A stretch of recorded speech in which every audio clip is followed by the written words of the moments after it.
Good afternoon and welcome to Brown Skin, the clear and 1 second, I can hear you real clear. Let me do the intro because we're live. Good afternoon and welcome to Brown Skin, the clear and 1 second, I can hear you real clear. Let me do the intro because we're live. Let's see here, dude. Let's. 1 second, I can. There we go. All right, let's try that one more time because I'm like echoing and everything. All right, good afternoon, lovely people, and welcome to Brown Skin, the clear and uncut conversations about us. Yes, my guest today is Amber, and we were talking prior to the show. So if you heard anything, that was us. Look, that was us conversing prior to, as usual, because that's what we do. All right, Amber, we're talking about today's topic is two-parent household. We're going to touch bases on that. Definitely, if you know me, we're going to touch bases on the hot topics. So make sure you guys tune in and put your comments below so we can understand how you feel about this. We're going to talk about the transgender sports, that hot topic, dating online throughout the COVID and how that works with us brown skinned people, and the pickup on black and whites, where some people, I'll tell you a little snippet, where some people feel as though, actually more so than not, it's a compliment if you're picked up by a white guy more so than a black guy. So let's get this party started. You ready, Amber? Gotta hit on. You got the mute on. Look what you say. Let me put the mute on. Look. That's the intro again. Let me mute. Hey, it's all good. That's because it's all good with Mel on Shop Talk, Brown Skin. All that's me. I think I'm known for the bloopers. Look. Like since 2010, I used to be hanging up on people. I used to be like, oh, wait, hold on, trying to do the boards. Can't do all of it. All right, so let's start with the hot topics. Is that all right? All right. I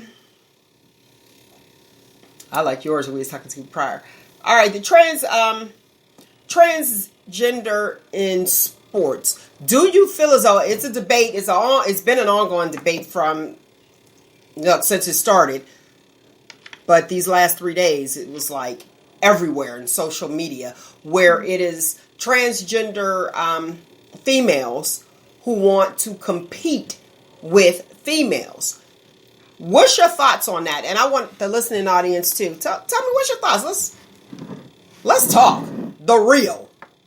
I think that in an effort to be fair, we've lost sight of truth and biology. And, biologically, women, we don't have as much physical strength as men do.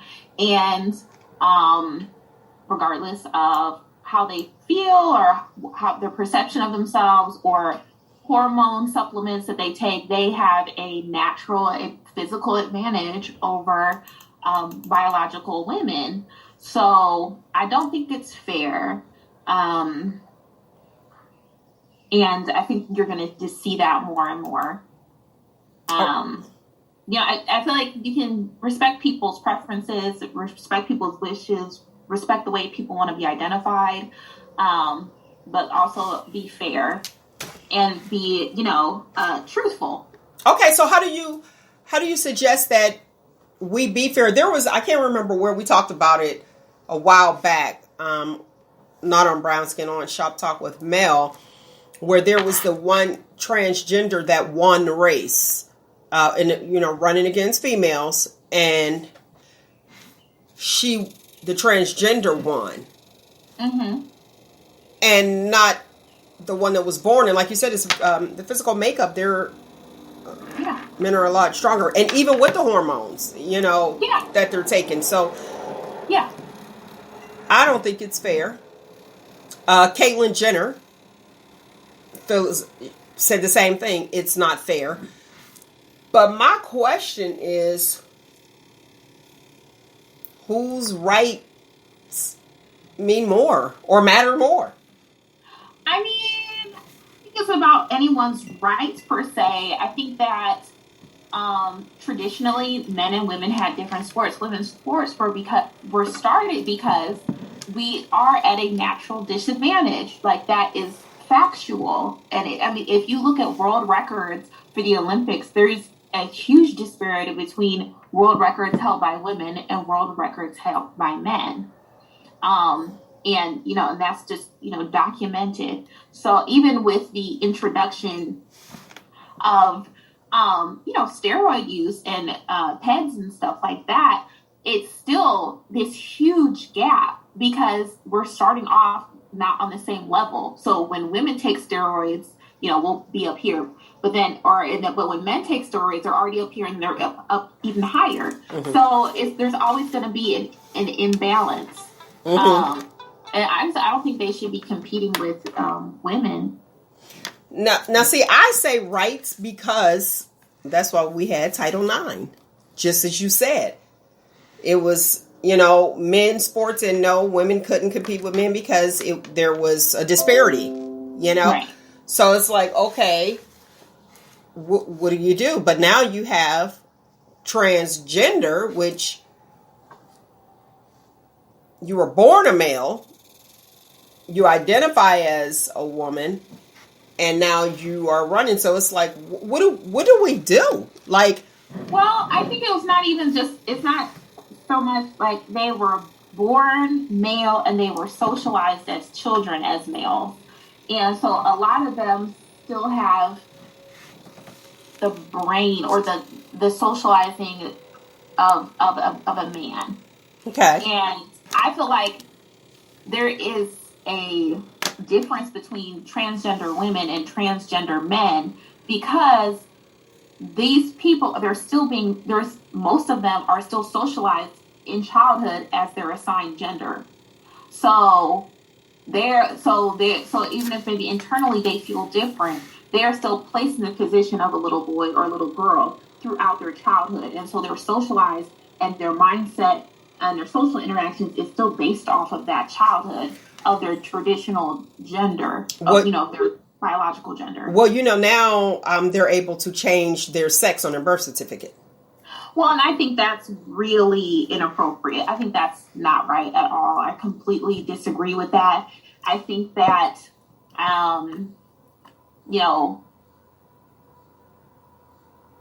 it's not my experience. But to me, it just seems like very elaborate dress up because no matter how many surgeries you have, you're the gender you're born with. No matter what you do, you're going to have your chromosomes that you're assigned. No one has made a way for you to change your chromosome. Right. And so if you have male chromosomes, you have male chromosomes. You have female chromosomes, you have female chromosomes. And that's just it. And that's unchanging. And like I said, even as far as the socialization aspect, and I feel like there's so much push from transgender females instead of transgender males is because they're still operating in their masculine and male identified personality, character, or whatever. Okay. Because I feel like transgender males are a lot more quiet. They're just happy to be at the table. Okay. I can respect that. Well, you know what my answer is. And I hate to sound, sound that way, but I got to keep it 100. I just think that when you're dealing with transgenders, first I was on the path of, okay, have transgender sports. They have the Special Olympics, you know what I mean? And they have their own sports, have transgender sports. But I think that they may run into the same issue that we're having the issue with. Because if you do trans female, trans male, can they all run together or do they separate theirs? Because I'm like, Donna Y'all got to check out my girl Donna. I don't know her, but Donna, what is it? De Verona. That's the one who lobbied for Title IX back in 72. She lobbied for that. Like, there is a significant difference and significant disparity in men and women's sports. Why are we integrating? You don't want to, keep them segregated, but I want to be careful with my words, but I got to keep it 100. Why are we integrating something that she's already fought for or lobbied for?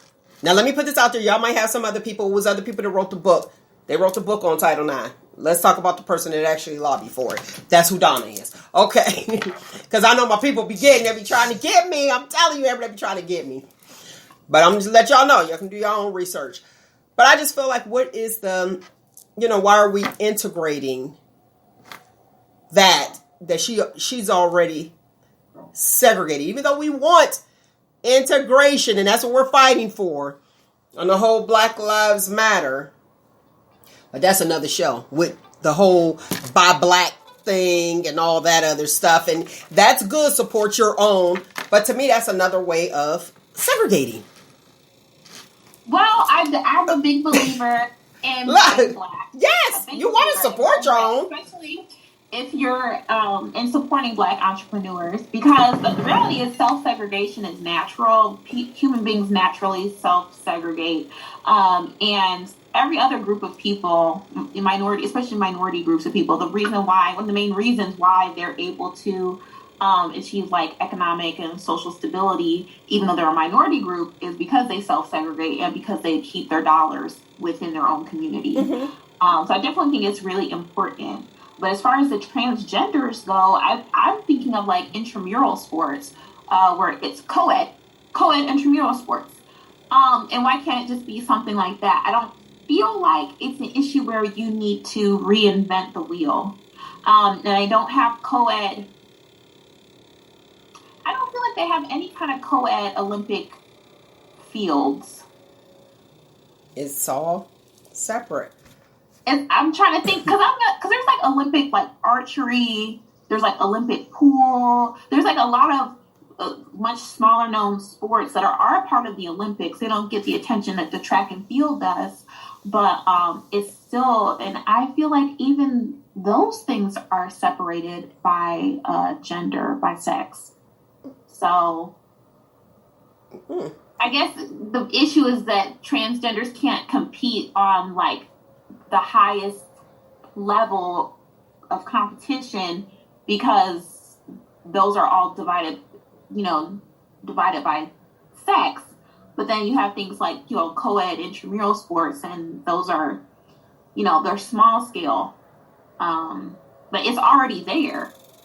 So it's not like they can't play, they can't participate at all, but just not to the highest levels.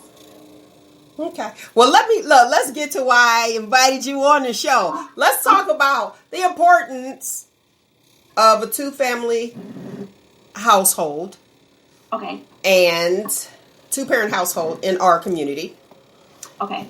And the importance of it and the importance of it not being that important or successful. I'll put it that way. Okay. They're not being as successful as we want it to be. Because some people look at it and they see where, I hear over and over, and it drives me nuts, but I hear over and over, they came from a broken home. They came from a one-parent household, and this is why they are responding this way. When maybe that child was better off with the one parent than the two fighting together. You know what I mean? Bickering back and forth. But go ahead, you got the floor. Okay, well, I just did a really quick Google search. And anyone can do it. It's, well-documented information. It's very well documented that a two-parent household is more stable economically and emotionally than a single-parent household. They're better because you have two people to generate twice as much income. So there's more money. And then you'll have an additional adult to have emotional and social support for the children as well as the adults. So the adults in the home, the parents have the opportunity to pool their income, their energy, and their time. So you're a part of a team. Okay, I guess that all kinds. I guess, like, you know, for the team effort, so you can be like, tag, you're in, I'm out. You know what I mean? Right. Like, Exactly. I need a time out, so Right. You're in. Okay, I can see that. And so then also intact, and that's how they describe them as intact families tend to be more stable. Even there's research that indicates the family structure does relate to preschool children's cognitive development skills. You know, kids are I wonder how's that? I got to get comfortable. What's your thoughts? I would think it's because they're observing the parents talk to each other, so it helps the preschoolers vocabulary and their ability. And I think in the article it cited like their ability to identify sight words. Okay, so communication. Their communication skills. Okay. And then basically it wrapped up with a 2-parent home is not better than a single parent home, only if it's a high conflict relationship. And so basically, if you're in a partnership with another adult and you have children and it's a high conflict relationship, then it's better off being single. It's better off being a single parent home. And I think the issue, and like I said, I feel like this should be well-known information that a 2-parent household is better than a single-parent household. That's the side point. The main point is that why are there so many high conflict relationships in the Black community? Like that, because it's like common sense would tell you that it's better to be in a 2-parent household, a healthy 2-parent household, than it is to be singular, because it's more burden, you have less support, there's less resources. And then if you look at the statistics of it and the numbers and the income disparity, it's plain as day. It's inarguable. But then it's not better if you're in a 2-parent household that's high conflict. And a lot of Black people, from what I hear, they're out of 2-parent households because they were in high conflict relationships. So it's like, why is it always Black people coming together and it's high conflict? I think that's the issue. It's not that 2-parent. You know why? I'll tell you why. Because people, and I'm using air quotes to the listening audience, society tends to think that it is better to have 2 parents in the household. Now, we know most of the conflict that do occur, the ones that I actually witness and see, one person is working, one person is not. And they're in the household. There's your 2-parent household. And then the stress level is like up here because one person is carrying the other person. Exactly. Well, and that's one of literally the first thing listed as the benefits of being in a 2-parent household is 2 incomes. Right. So if you don't have that. You know, and traditionally women historically aren't bringing in the income. So it doesn't necessarily mean, okay, well, you're worthless because you don't have the income. Mm-hmm. But if it's like you said, if one person is carrying the relationship or carrying the household financially, then that's going to induce a lot of stress and anxiety and introduce a lot of conflict. You know what's interesting? What's interesting is, yes, it will. But if it's the female who's not working or who don't have the income, who doesn't have the income at the time or unemployed, it seems to be okay. Those, and I do believe that those arguments still occur, but females have the tendency to stand down. Where if a female is the breadwinner and is making the money, and let's say the husband or significant other partner, the male, mm-hmm. the partner doesn't have, the male, let me be specific, doesn't have the income, they can't take it. And mm-hmm. I don't think women need to be putting guys down. In brown skinned women, I can only speak from as being a brown skinned woman, a woman. You can't talk to people crazy. Okay. Yeah. Well, and like I said, I think that it tends to be more of an issue when the woman out earns the man, because that's against nature. you know what I'm saying, against our traditional socialization of, you know, the man bring home the bacon type of thing. And then I think as far as women not standing down and women being verbally abusive to men, that goes back to just like that high conflict and like people not really knowing how to operate in a relationship, not knowing how to communicate, not knowing how, not having no conflict resolution skills. You know, people in a relationship and they're quick to quit. You know, they're quick to quit on the relationship or quick to quit on each other. You know, that those are all indicators of like, you know, you don't have good relationship skills. Now, and that's something that's internal, you know, like as an individual. Now, see, we're moving, like we're in 2021 now. Yes. And I am one of those that are quick to quit. Because here's my thing. You see one red flag is usually a parade to follow. Oh, where the drummers at? No, let me like, you know, hold on a minute. And you know, the honor guard, they up there with the flags, you know. But here's the thing. When you see the one red flag and you're like, okay, I see that, that's okay. And usually you have, before quitters quit, I'm not a quitter, but I'll be like, I'm done. Like, I threw in the towel. Ain't no sense in even fighting. Let me put it that way. I refuse to fight. I will leave before I fight.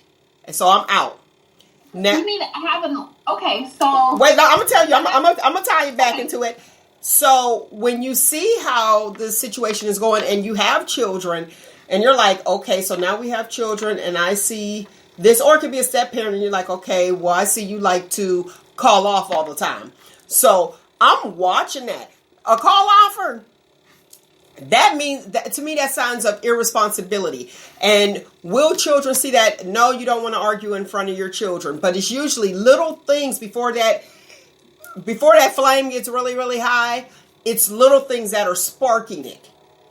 Right. Definitely. And I think that comes back to like communication, and it's important when you're in a relationship to tackle issues as they arise and not like bottle them up. You know what I'm saying? And just like not speak on it. But as far as red flags, I think when you're dating, you should run at the first sight of a red flag.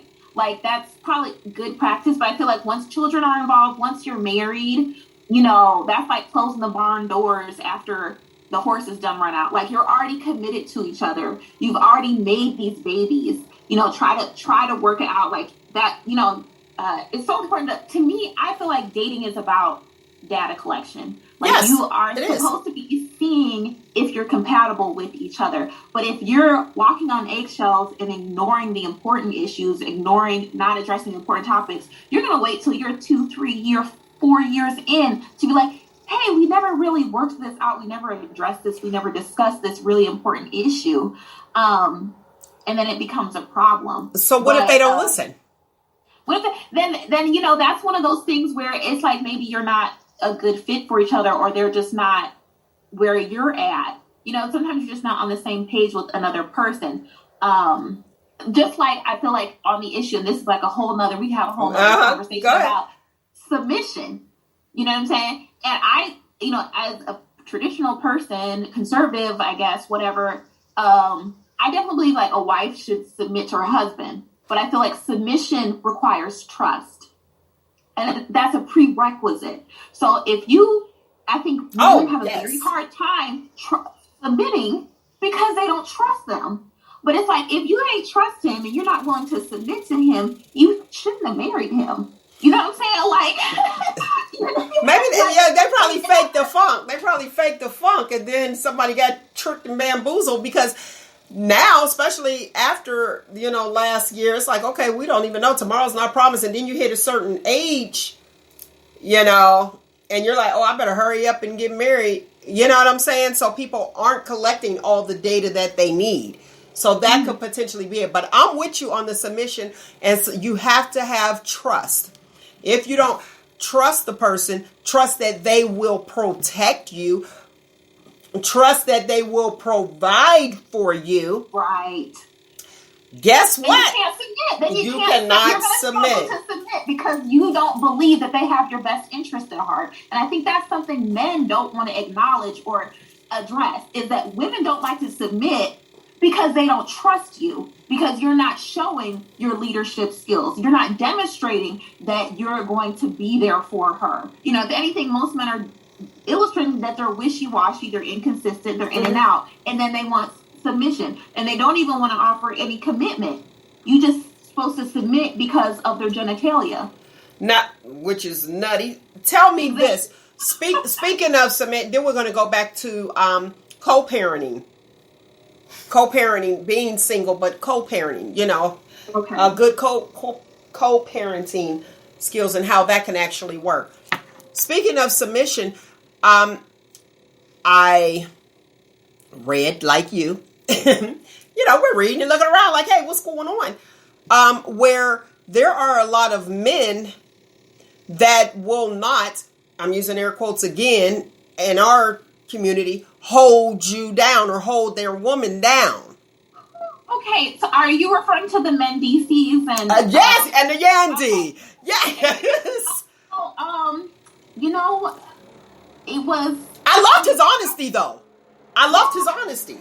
He wasn't honesty because he backpedaled, which is classic narcissist gaslighting BS. Okay. He said what he said, and everyone interpreted it exactly the way he meant it for it to be interpreted. And then he later on posted on social media trying to backpedal it, trying to ease off of it. And really, you know, I'd rather focus on Yandy. You know, it's such a humbling experience, and I can feel her heartbreak. You know, I'm a very empathetic person.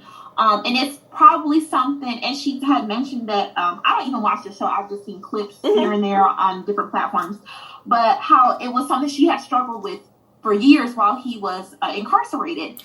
Well, why did she stay? Well, I mean, she was lying to herself, and women do that. And she had her the children. See, that's what I'm talking about. And then some other people had mentioned that they don't feel sorry for Yandy because she had threw his other baby's mothers under the bus when they first got together and dismissed their complaints and concerns about him being trifling. And now here's the thing. I'm not mad about her doing that, because one thing that you cannot do, especially for me, and I'm speaking to me personally, if I'm with someone, I'm with him. I'm not going to listen to what happened to you because you are a different person. They may treat me differently than they treated you. I have been in situations where people have dated me and other women have been there waiting and wanting the treatment that I received, but did not receive that treatment because you are different. So I wasn't mad at her on that. That was more so some envious type stuff with the girls, and they're upset. Okay, aha, now.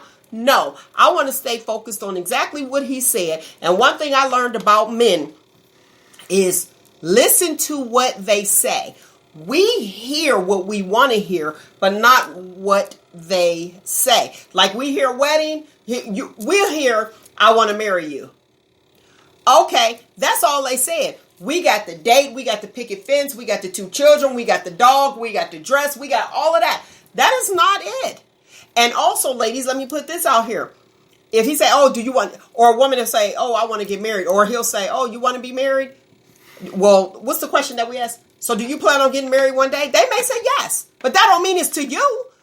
Hear exactly what they say. And when Mendici said no, he wouldn't have held her down. He wouldn't have stayed.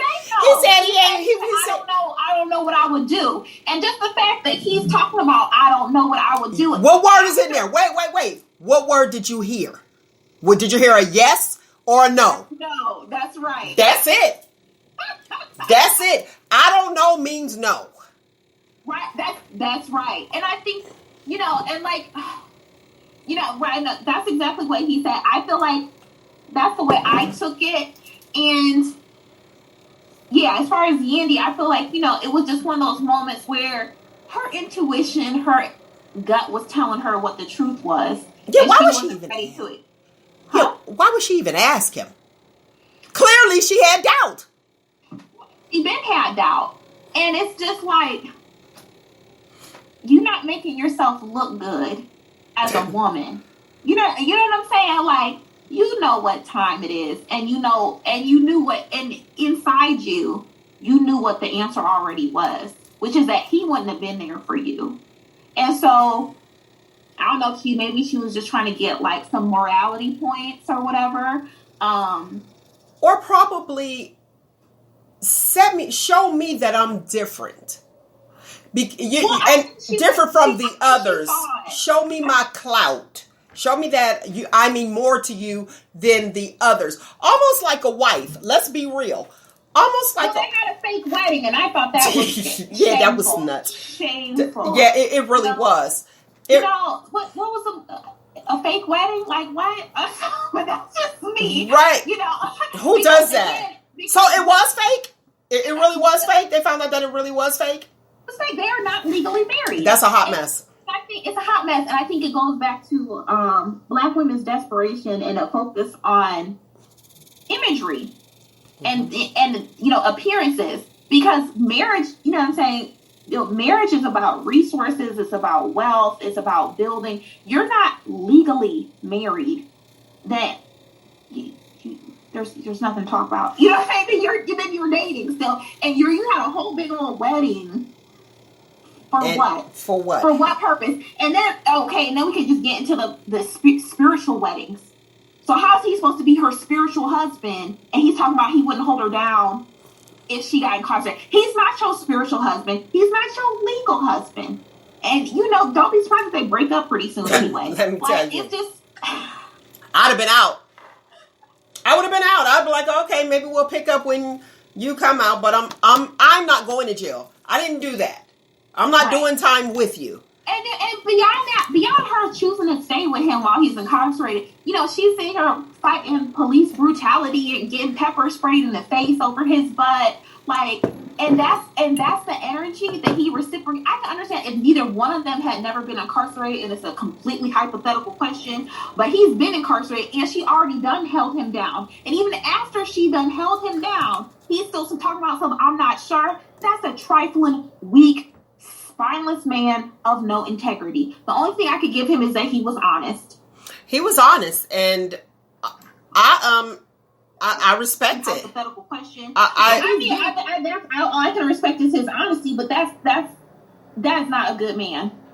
That you're gonna sit here and tell a woman who already done held you down that you don't know if you could give the same energy to her. Okay, and speaking on that, how many Black men said that they would not die for their wife? I mean, I would think a lot of them. A whole lot. Did you see the one that said he wouldn't die for his child? Well, exactly, and that's for his daughter, who will be a woman. Go ahead. Well, I mean, and I think that, and then so like people, that guy was in a gang. Okay, wait. Let's rewind. I'll let you set it up and explain to the listening audience that probably have no idea what we're talking about. Go ahead. So there is a recent case in Chicago where a little Black girl was killed in a McDonald's drive-thru by a drive-by shooting.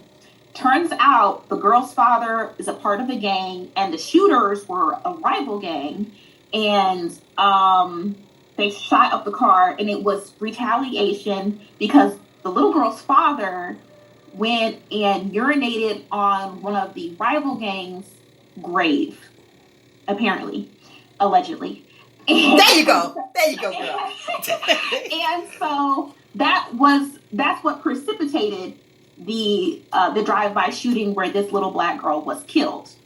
Now, the father was being interviewed by the media and was discussing it or whatever, saying he was broken up or whatever. And then, people did their online research, and he had posted a video to social media, a public video, where he blatantly stated that he would not die for his daughter, but he would die for his dudes, for his friends, for his gang member friends or whatever. And apparently this is not the only child that he's lost. So so that's the setup of it. Where's the loyalty? No, there is no loyalty. The loyalty is to his dudes. Well, and it's, and then you could really get into like the homoerotic nature of gangs and a lot of like hip hop and rap music. There's really strong homoerotic undertones, which has been pushed on the Black community, particularly Black males, to cause more division between Black men and Black women. But I think there's definitely some really strong homoerotic undertones and now it's just becoming blatant.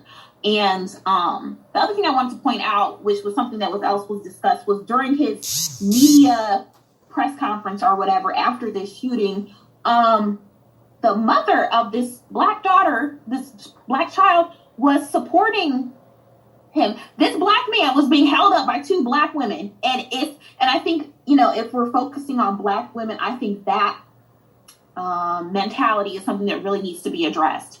Like, how are you going to support a man whose own choices and behavior is the reason why this child is dead? The reason why your child that you birthed is dead. And I think that's because a lot of Black women prioritize men over their kids. Because if it had been me, I would have never been with, a trifling man like that. But B, I wouldn't have wanted nothing to do with him. Because how can you not see that his gang lifestyle and the choices that he's made in his life resulted in this child being dead? The men we choose next week on Brown Skin.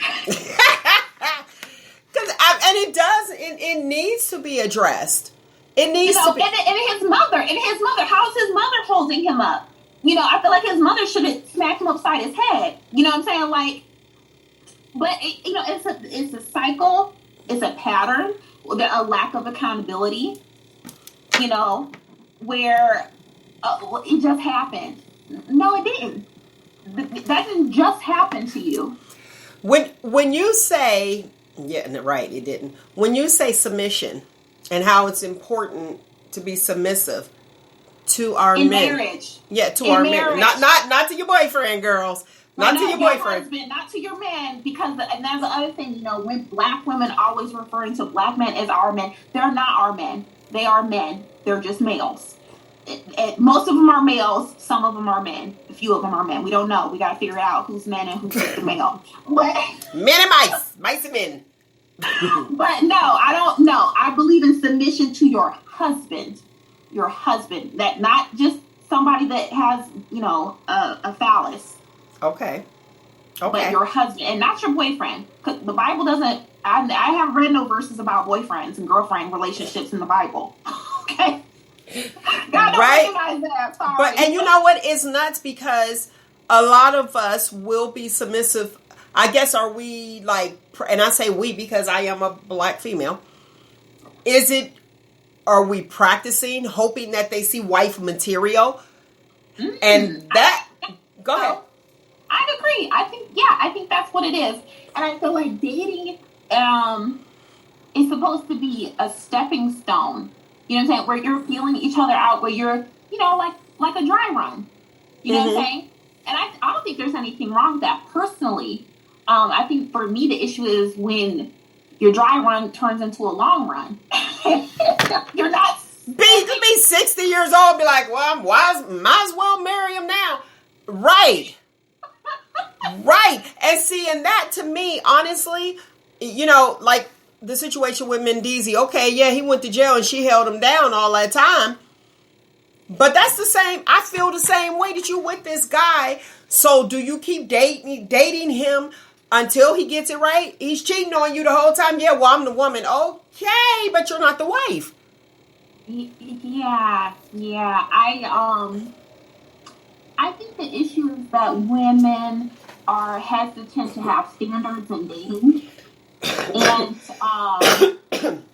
do you think it's because of the biological clock, and for those who don't have children, and for those who feel as though like, okay, well, I need to hurry up and get married, so I might as well marry him, and realizing that you're marrying the same person you've been with that cheated on you for the last 10 years. So when he's still doing the same exact thing, why are you surprised?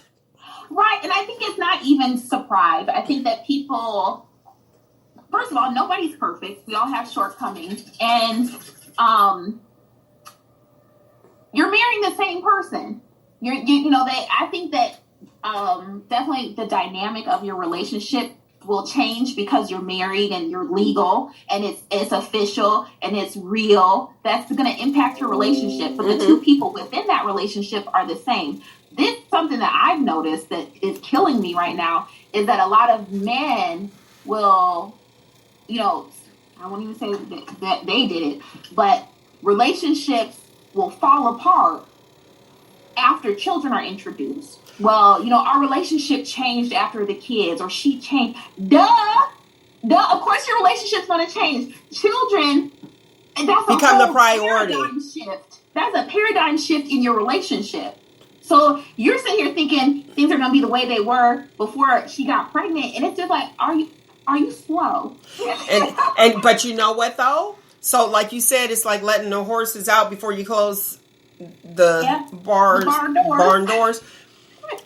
I can say with my first marriage, once you get married and then you have the children, and the children we've carried them, we've nurtured them, we had 9 months prior to them with our children, so they become the priority. But here's the issue for my wives out there: when you are having a child with your husband, you have to remember to be a wife.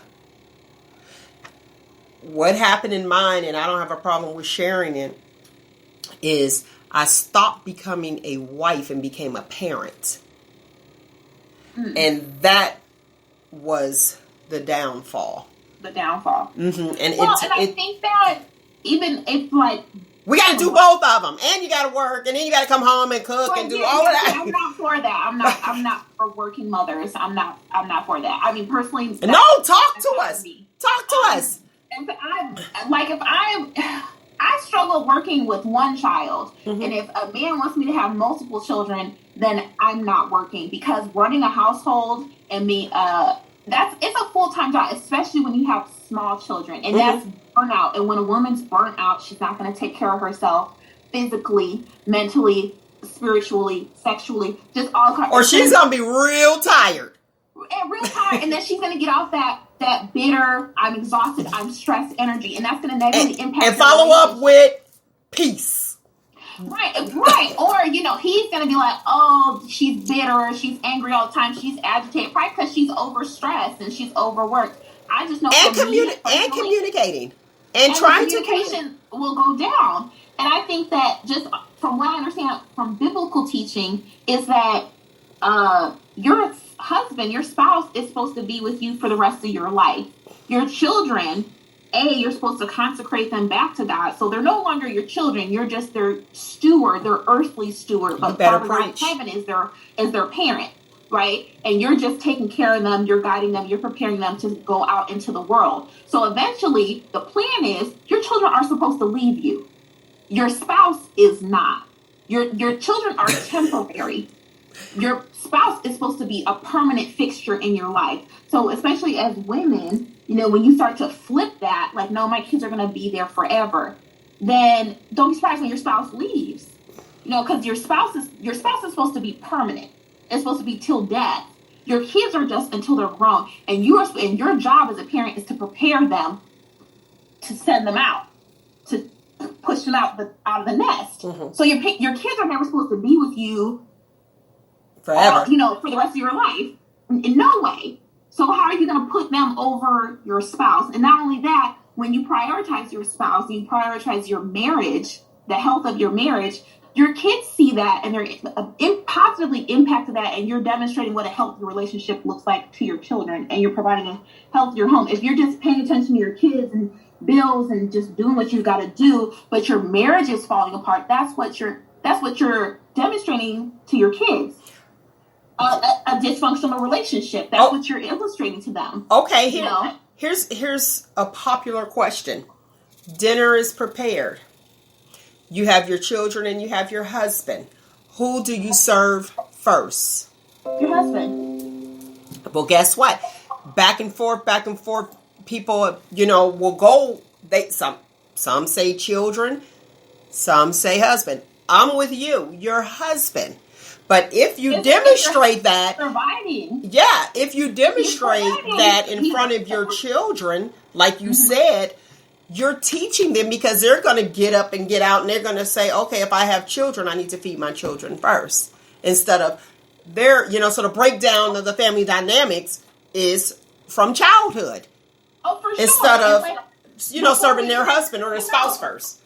Right. It's in the Black community, it's generational. So you have so many people that are coming from 2, 3, 4 single parent households in a row. So you don't have the point of reference of like, oh, well, back in my day, we did it this way or that way. Your mom's single, your grandma was single, your great grandma was single, or all had dysfunctional relationships. So that you don't have any healthy relationships to emulate. And even then, that's, especially now with the internet, that's not an excuse. And especially as a woman my age, when you're out dating, you're like, oh, I had a rough childhood and nobody ever taught me to go learn. I'm gonna start cussing. That's all. But you know what I'm saying? That's not an excuse. You have to, at what point in your life can you stop blaming your childhood and the shortcomings and failures of your parents and say, okay, you know what, that happened to me, but I'm an adult, I'm independent, I get to choose my life, I have to make choices for myself, and maybe nobody taught me this, but I'm going to learn it for myself, or I'm going to go find a mentor and ask them to teach me X, Y, Z. And I think that goes back to just personal accountability. Absolutely. Instead of making excuses. Absolutely. Now, when you deal with co-parenting, not in a relationship, but you have two parents, they decide, okay, we split, but we'll co-parent. Those little people are looking. So one thing they'll learn is how to co-parent when they become older. What's your thoughts on co-parenting? So that was after a toxic relationship. It's good if it's healthy co-parenting. And I feel like you can always find a silver lining in pretty much any situation. Mm-hmm. But it's still not, healthy co-parenting is still not as good of an example as a healthy relationship. You know what I'm saying? If you can be an example of this is how you healthily co-parent, that's good.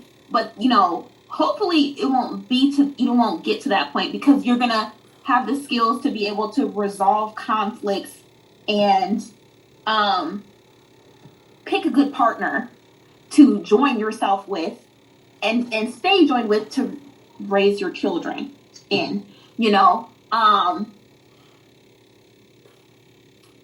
I feel like a big part of healthy co-parenting is just being at peace and accepting that person the way they is, accepting what they do and what they don't do. And that's a great skill to have in all aspects of life.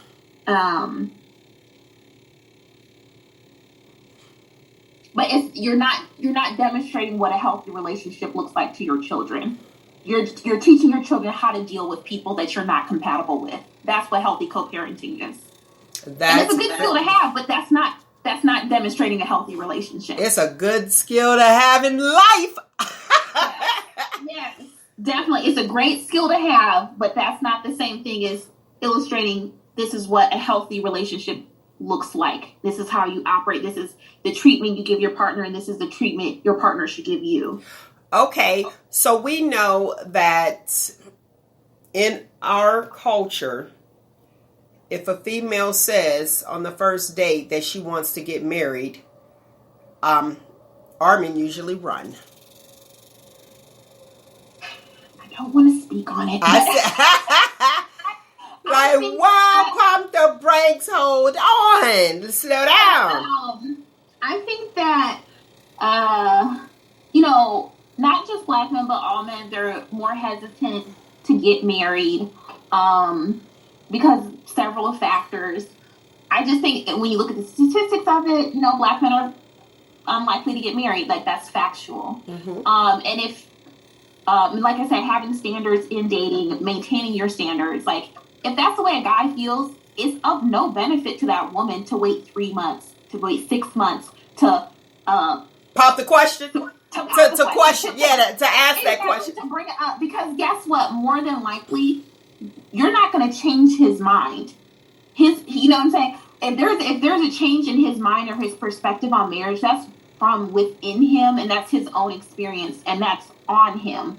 So this idea that, well, you should wait, like, for what? Especially if you're a mature woman. We ain't got time to wait, okay? Like, tomorrow is not prom. Like, what? You know what I'm saying? Like, no. I just think, and then this is the issue men have. Men, because they're, men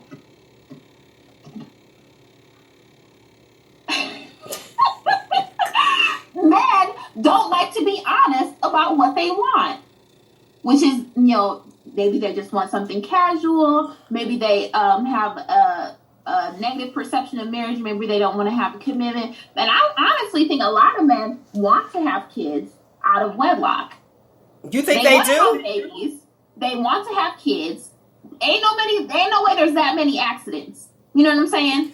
I think they just don't like strapping up. Well, that's part of it too, but it's just like, how are you, if that's what you like and you're willing to take a risk, then take the risk, but how are you going to sit here and complain about child support? It's like, you want, and I'm just talking to somebody about this. Or what about this? Or what about this? And I want you to get your point across. Okay. Okay, after you get pregnant, what you want to do? Well, because that's up to the woman. Right, but I mean, what you want to do? Why are we asking this question when you could have strapped up and we wouldn't even be in this situation? But go ahead, what's your point? I completely agree with you. I definitely agree with, but I was mentioning to someone, explaining it, the mentality, like, prior to the sexual revolution and women's sexual liberation in this country, men did not have sexual access to women without commitment. You can go to other countries, more traditional countries, and it's still that way today. You're not going to be able to just go run down some female in a nightclub and have sex with her the same night, or after talking, booing her up for a couple months. In those cultures, and even way back in American culture, if a man wanted to have sexual access to a woman, he'd have to commit to her. He'd have to get permission from her father or whatever elder male who was in control of her, in order to do that. So then you have the sexual revolution. Now men can have sex with women without any kind of commitment. Because we allow it. Right. And so then all these babies get made that you don't want to pay for, and then you're mad about paying child support. It's like, which is it? Either you're going to have free sexual access to women, and if you create a child, you're going to have to pay for that child, or we can go backwards, where you can't even do that. You can't even have sex with a woman outside of a prostitute, and without committing to her first. I think. Well, listen, even the prostitutes get a commitment because they want their money. Right, exactly. You know what I'm saying? Because sex isn't free. Right. Sex isn't free. So then you create a child, and then on top of that, with the mass production of condoms and contraceptives, there really is no excuse for a man to create a child that he doesn't want. And a lot of men, particularly Black men, have children that they genuinely didn't want, didn't plan for. And if the woman said, I'm going to have an abortion, they'd be like, cool. Okay. Absolutely.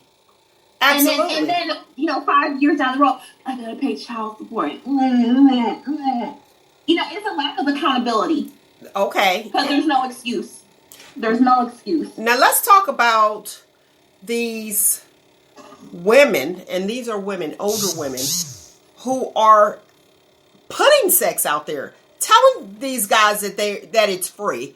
You post these booty pics, you with lingerie on. I mean, like, what? And here's my thing. Okay, that's like personal. You want the world to see you? Like, this is the way to, like, who?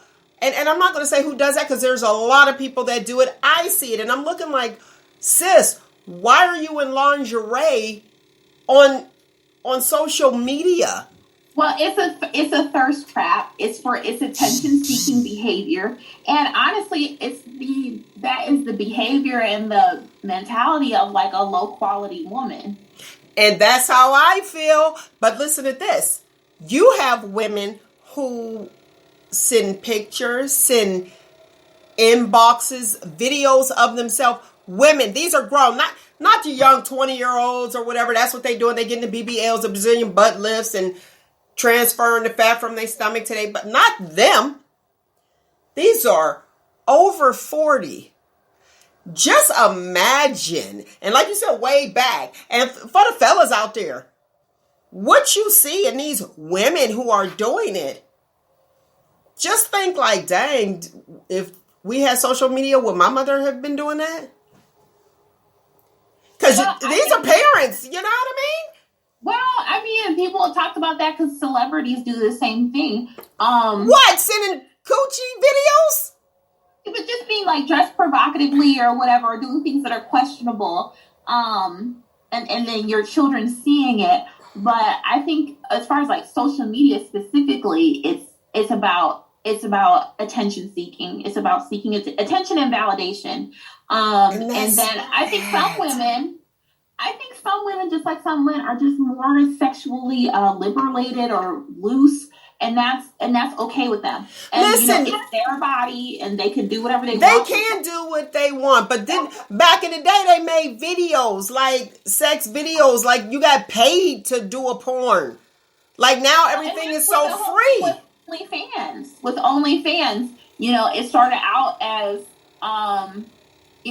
pornography where you're getting paid for it, and there's fewer middlemen, and then celebrities got it and kind of pushed out these smaller aspiring amateur porn stars or whatever. And prostitution is the oldest occupation. Absolutely. If a woman's not educated, and I'm not promoting it, but why you doing it for free? Right. And, so the idea of women in prostitution is that, there's really nothing new under the sun.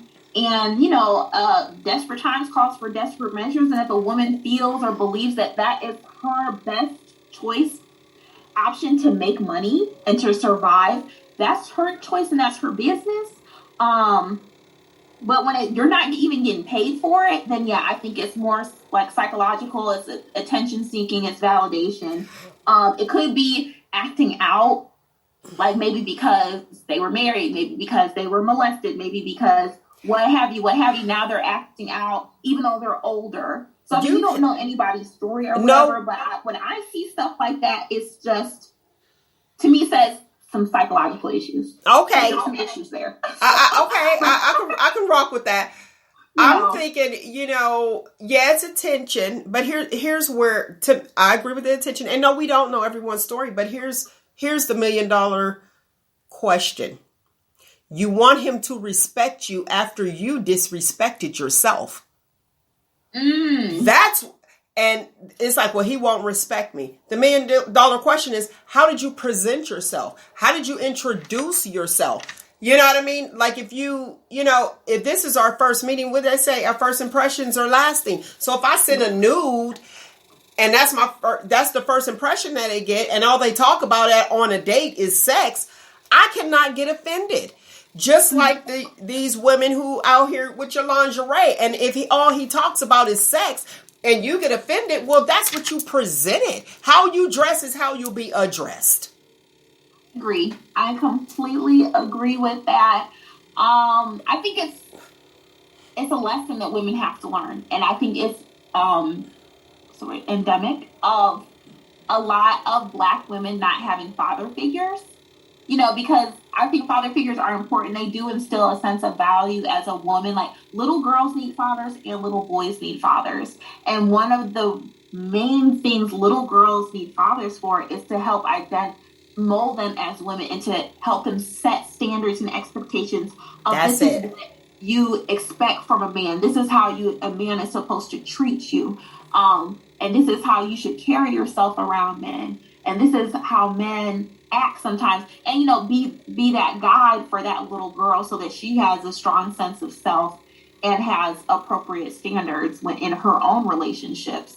But I completely agree. But I mean, it's one of those things where you can overcome that if you stop and reflect on yourself and say, okay, well, how did I contribute to this situation? What did I do what could I have done differently to get a different outcome or get the desired outcome, that I wanted. And I think there are a lot of women who don't especially young women that don't understand, like, okay, if you introduce sex, that's going to change his perspective of you. But then also on the flip side, I feel like, women, we have our own sexual desires. Like we are also sexual creatures. It's not like I don't like when sex gets into this area of it's all about the man and controlling his urges or stimulating his well, shit, what about my urges? What about my needs? True. And I feel like sometimes that's really all it is. You know what I'm saying? I actually had read somewhere that the reason why men and women approach sex differently on a fundamental level is because women, we have sex with who we want to. We're always blocking, approaches by men for sex, whereas men have sex with who they can, and they're always. I read that too. So whoever gonna give it to me, and then exactly, and then she's upset when she found out that he done slept with the world, and she thought she was special. Right, and that's because men and women fundamentally approach sex differently. So that's why a lot of women are like blindsided and surprised because, like, no, I had sex with you because I wanted to. I wanted to have sex with you, and a guy is like, well, you just let me because I'm just. I appreciate you, thank you. So, and I think that's one of those is just like a learning curve. But I do think that a lot of I think women, that's how we're socialized. Women have sex with men unless they're raped or something unfortunate. Women have sex with men that they want to have sex with, and it's really that simple. It surely is.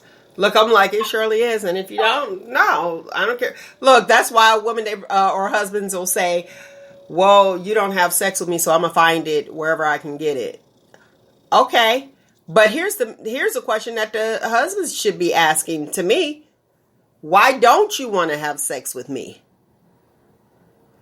Yeah. Usually women are the ones that is like, well, he don't sleep with me. Why doesn't he want to sleep with me? Because of that I've read as well. They have sex with who they can. And all of a sudden your man is not having sex with you. Guess what? Light bulb goes off. Who is he having sex with? Who's, and it, I'm just keeping it 100. It does. Light bulb goes off like, okay. And I would think that female need to be saying, well, he's not having sex with me. Who's he having sex with? And I'm having sex with him because I want to. And even in marriages, it's the same way. Because you want to. You get an attitude, and some women like to hold sex as a... Hold sex. Punishment. Right. And I mean... Again, you can be mad at him and still have sex with him. Of course. And I mean, honestly, makeup sex is great. You know what I'm saying? Like, I mean, that it's unproductive. Like, that's one vehicle to do something by withholding sex. But you also but men like to withhold affection. Like, and whenever you're withholding in your partnership as a means of punishment, that's unproductive. You know what I'm saying? Like, that is counterproductive to actually getting past whatever the conflict is and, like, getting to a true, authentic resolution. So withholding sex isn't going to make it better. Withholding your affection is not going to make it better. So it's not helping. Okay, we have a viewer. Let me go to the viewer.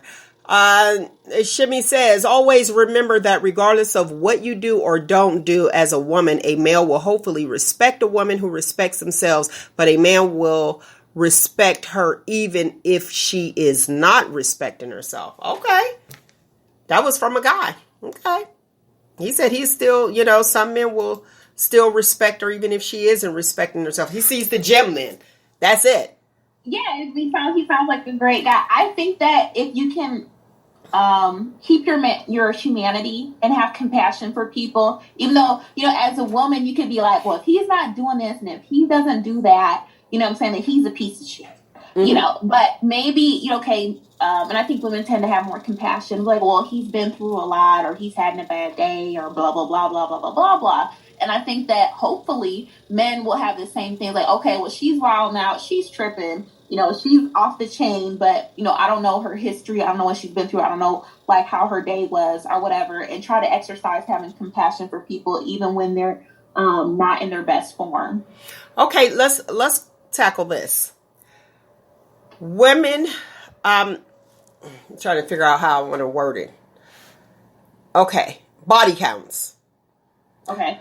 So you have women who will ask, did you do this to her? What did y'all do? And ask all the sexual details of what that guy may have done in a previous relationship.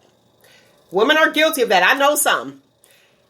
Where guys, I have not, and most of my friends are guys. I've always kicked it. I always got along better with guys. Guys don't ask those questions. Like she asked him, well, who did you have oral with? Did you do this to her? Did you do that? Where a guy won't go ask, listen, did you suck his... You know what I mean? They just like, okay, I'm just dating the person. And what brought me to that is from the viewer, his comment and saying that he will still respect her. Well, so he giving it, a fair chance. Okay, well, I think that if you just look on a celebrity level of, black men, black men will most definitely turn a hoe into a housewife. So I think that's very true. Just in I know a whole bunch of guys did. Okay, so yeah, no, a woman respecting herself don't seem to matter, and it's irrelevant. As far as body counts and stuff, I've read that if a guy asks you what your body count is, it's because he's not serious about you. Whereas if he's really into you, it doesn't matter. We gonna get some guys on here, Amber. We gotta get some guys. But come on, fellas, go to speak up. We gonna get some guys on here next time. And I couldn't see myself doing that, and I couldn't see another woman doing that unless it was like he cheated with her or something. But if it's like you want to know what they all did in a previous relationship and they had nothing to do with you, it was before y'all even started. Right, like you just dropped from heaven today, and you 42. Like with no history. I'm gonna need you to get to practicing. Okay, that's just me. I think you're just having an open conversation. Like, I'm a big believer in communicating about sex and like having open communication. And I feel like that's how sex gets better, is by communicating. So if you're just trying to get a feel of what their experience level is or what their comfort level is, like if you're like getting into like BDSM or something like that, then that's okay. You know what I'm saying? Like you're just trying to learn the person. But if it's BDSM for the listening audience, for our listeners, what is... So I'm not the one to speak on that. No. Just say what is it? Just what is it? So I would just say it's unconventional sexual activity. There you go. Okay, that's good. That's good. Unconventional sexual activity, and I think that because a lot of guys like to introduce sex very early into a relationship, I feel like that's a topic that's usually broached by men. You know what I'm saying? And I, personally, I think it's like low class and tawdry and all that. But I feel like men are more likely to be like, you ask those sorts of questions as far as your experience or your comfort level. And I feel like that would be the only reason for a woman to try to get details about his sexual history. And I feel like it's none of your business for both parties, and really just comes down to if, they're healthy, if they're tested. And I feel like that's very reasonable, but that has nothing to do with girl, listen. Yes, if you're tested. I was out last week. Why did this guy show me his card? Girl, it was the COVID vaccine. I'm going to need you to have the vaccination card. I got my shots. Sir, what's your status? How about that? How about walk around with that? I think when you said that it just brought that back to me. I was like, right. Yeah, I think that's kind of weird. Just because there's a lot of people who are on the fence about the vaccine. So you taking the vaccine don't necessarily mean that that's a great thing. But are you trying to date me so you're going to show me that you've been vaxxed? Sir, what's your status? Like, are you healthy? HIV type healthy? Like, or uncurable, right? Uncurables, not just HIV, but any of the uncurables. So when should a guy, since we talked about, a girl saying, okay, I want to get married, when should she introduce that question?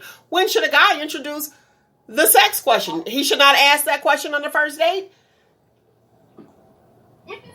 2021. It's about being truthful to yourself. And if you're a male whose sex is very important to you, you might as well be honest about that. If you know you're in a space where you're non-committal, or that be honest and be consistent. Because I think a lot of women get tripped up when guys start speaking out, start giving you mixed signals. It's like, well, last week you were saying this, now this week you're saying that, and then next week you're saying something different. That's confusion. And to me, confusion's not of God. And I find a confused man unattractive. Well, yeah, because that means you can't make decisions. Right, exactly. So whatever you feeling, whatever you need, whatever your boundaries are, whatever you're looking for, just be honest and upfront about it and be consistent. So if a guy, say you went out and it's the first date and dating is collecting data, data. Some people, right? I mean, some people, and there's a lot of women who get shamed for, trying to collect data. I don't know why. Well, it's guys. Mm-hmm. You asked, is this an interview? Yes, it is. It's an interview. But so if it's about that, I don't see anything wrong with a guy if that's what's important to him. And you ask those questions, ask him on the first date. I've had guys ask me, and I answer honestly, frequency and things like that. If y'all are not compatible, to me, sex is very important. If y'all are not compatible on a sexual level, for me personally, and I think for a lot of women, that's a huge problem. It's a huge problem for a lot of men too. Being compatible in the bedroom is important. It's not like, oh, how dare you? Of course, well, I have a vagina, so it's going to be good. No. That's not how it works. So again, be honest about that. But I think everyone has different needs and preferences and priorities, and that's okay. And that's why you're going on dates to get to know each other, and eventually you'll find your tribe. You'll find someone who fits nicely, No pun intended, huh? Hey, Amber, wait, I gotta ask this question before we end the show, okay? And I don't know if you probably read it. No, you probably saw it too, knowing you, because we both be out there looking around. Did you see where it was said that being hit on by, you felt you held your head higher if you were hit on by a white male versus a black male? Did you see that, where the women were talking about that? Where they felt as though that they If we're on social media, it was a private conversation that was yes. Well, those were white women, and I'm not a white woman, so as a black woman, so there's a clear disparity in wealth, resources, and power from black men and white men, and that's just factual. And women, for the most part, are attracted to wealth and means. Mm-hmm. And so I think pretty much most women will be more flattered if a man who has wealth, who has power, who has influence, who has resources is hitting on them than a man that has less resources. It's still professional, though.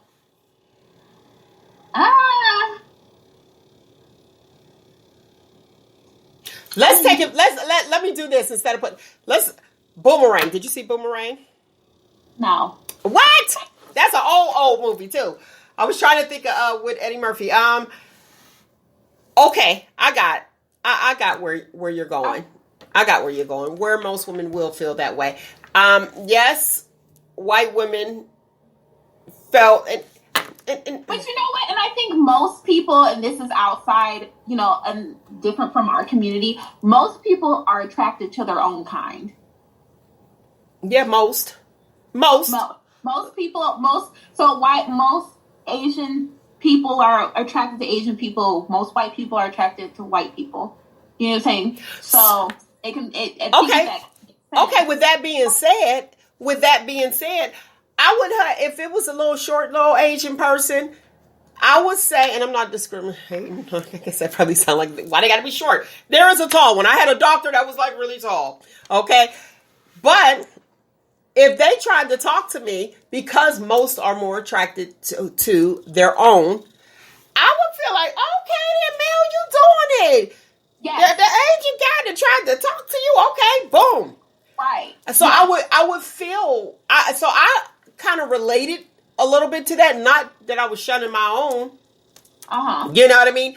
But I kind of related to that, and not even with, you know, the wealth thing, as you stated. I didn't even go that deep. I just sat there was like, if somebody from another race asked me, you know, you had your own, and so you're like, okay, well, I'm used to it. You know, you're used to being hit on. But if somebody from a different race hit on me, I'm like, oh, you paying me some attention, okay? Right. No, I agree with that. I totally agree with that. But also, and I think those three white women, the main focus of the reason why it wasn't attractive is because of the psychology behind it. And they understood why these black guys were hitting on them out of like desperation, low self-esteem, things like that. And then operating in those dynamics as being really effeminate and being easily manipulated and easily controlled, which is not appealing to most women. You ain't lying. Because some of the stuff, I'd be like, I would never. But somebody submissive to, everybody has somebody that they'll be submissive to.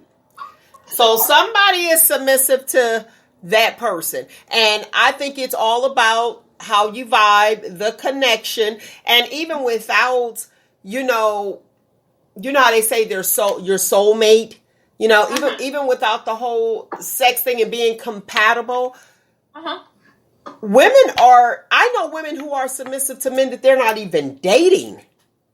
And here's the thing, not the actual act of submissiveness, but just respect, a level of respect, you know, and it's not even knowing that individual. Like, how do I trust this person across there? But I trust that person more than I trust the person that's next to me. Then I'm like, move, go. But this person can come in the room, command the room, and I'm submissive to this person that I don't even know. Well, I think it's energy. It's the energy. Like you said, it's not really like an act of submission. It's an energy of deference.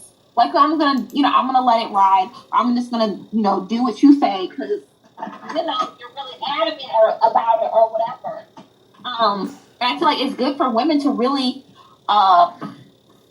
take a moment. And if they're in that energy, well, why are you behaving like that? Like, what is making you not want to be submissive? Because it's something, right? And it may be because it could be just like you were saying. You were was saying about the like the income not being in there, her having to take on that male role. But I'm gonna go to viewer real quick, and then we're gonna wrap it up. Okay. Guy says, I'm hit on by women of all races, but I love it more when it comes from a black woman. But what's his race? Black. Oh, okay. Black. Probably because they always say that we are the roughest and the hardest. So, like, black women are put in masculine energy due to circumstance. Well, what if you have that shy woman who is not assertive or aggressive, I'll put it that way. Because, as thirsty. Because, like, guys always in the inbox, but that's what single men do. They're in your inbox. That's what you want, lady. You know what I mean? Where now the women are in the inboxes. Just like the viewer. Hit on by everybody. So can you really... Is there a change? Because we are women of all races. Women are becoming more aggressive. Do they not want that? And when you say, us, because that's what they say. Well, I'd also like to point out American women, because there's women. Yeah. there's huge push for particularly Black men who are like, no, I'm gonna get me a foreign woman. They're submissive, they're docile, they're traditional, they're more traditional women. They don't know you don't got no sense. Well, I think a traditional woman, the issue with a traditional woman is that they're going to want a traditional man. They're going to want, their expectation is that you're going to be a traditional man. You're going to be the provider. She's not going to be working. Don't see her asking to pop out 3 babies and then work 40 hours a week, because that submissive traditional woman ain't for that, because that's not even how she was raised. So that's like the mail-in brides. That's what they do. But how come why don't you want to take care of American woman, and why does she have to go to work? So you got a point. Listen, like, we can go on and on and on and on. Thanks for tuning in to Brown Skin. We kind of went over a little bit. I love you guys for listening on every Monday. Brown Skin, the clear and uncut conversations about us, 4 p.m. on Mondays. Your favorite podcast, Brown Skinned, okay? And also on your favorite podcast, listen to Let's Shop Talk, all right?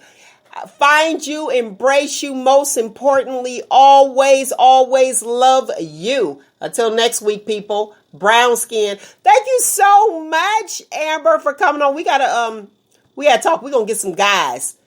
We gonna get some guys up on here, because I can't speak for a man. We're not men. Mm-hmm. And tell the truth. That's what we want. We want the truth. All right, one more time. Find you, embrace you. Most importantly, always, always love you.